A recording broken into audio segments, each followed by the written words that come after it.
Shalom, selamat pagi Bapak Ibu Saudara yang diberkati oleh Tuhan Yesus Kristus. Mari sebelum kita memulai aktivitas kita sepanjang hari ini, kita awali hari dengar renungan firman Tuhan. Mengampuni tanpa melupakan. Kejadian pasal 50 ayat yang ke-20a. Memang kamu telah mereka-rekakan yang jahat terhadap aku, tetapi Allah telah mereka-rekakannya untuk kebaikan. Puji nama Tuhan.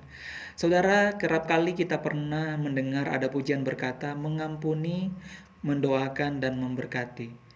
Nah, hari ini renungan kita berbicara tentang mengampuni tanpa melupakan. Tentu kepada seseorang yang pernah disakiti atau dikecewakan dengan orang lain, kita kerap kali memberi nasihat seperti ini. Sudah, lupakan saja yang lalu, biarlah berlalu. Tidak usah diingat-ingat lagi. Toh diingat pun tak ada gunanya. Tentu ini sebuah nasihat yang sangat baik dan kedengarannya bijak. Tetapi sebetulnya tidak begitu tepat. Sebab tidak mungkin kita melupakan kesakitan dan kepahitan yang pernah kita alami di masa yang lalu. Betapa yang namanya pengalaman buruk atau kesakitan yang ditimbulkan orang lain pada masa yang lalu tidak bisa kita hapus dari ingatan kita begitu saja.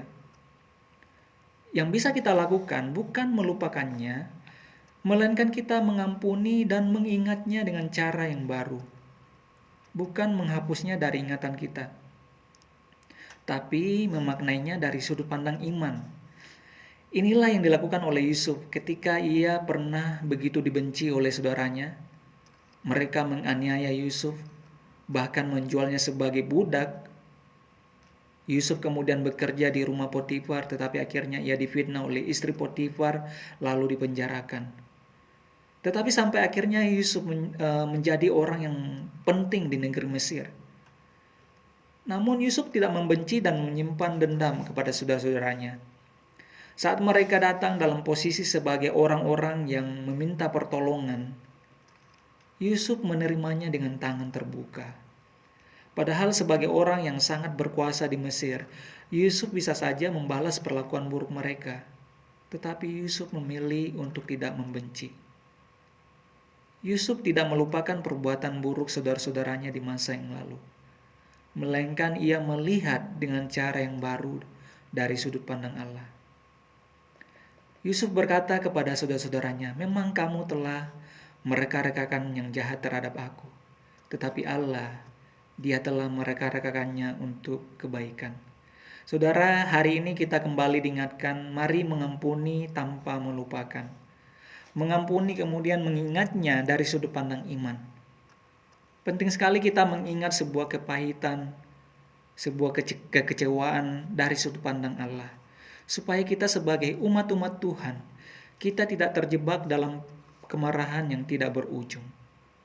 Puji nama Tuhan, selamat pagi, selamat beraktivitas. Tuhan Yesus memberkati. Mari kita berdoa.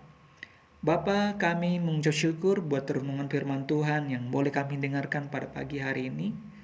Dan mulai saat ini kami mau melepaskan pengampunan kepada orang-orang yang pernah menyakiti kami.